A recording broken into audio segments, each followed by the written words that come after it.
Türkmenistan bilen Beýik Britaniýanyň arasyndaky sowda 1,2 milyon funt sterligine ýetdi. Iki ýurdun 2024-nji ýylyň sentýabr aýyndan 2025-nji ýylyň sentýabr aýy aralygynda sowda dolanşygyndaky bu görkeziji öňkü hasabat ýoğru bilen deňeşdirilende 20,9 götürüm, ýagny 19 milyon funt sterling köpdir.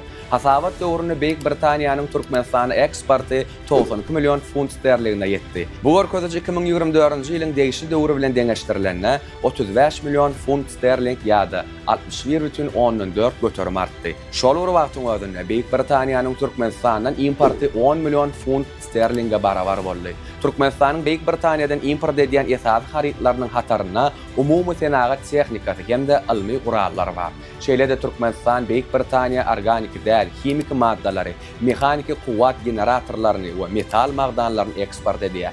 Sizi dünýäniň we ýurdumyzyň täzelikleri gyzyklandyrýarmy? Onu Türkmen portal bilen galan bize agza bolmakly hem unutma.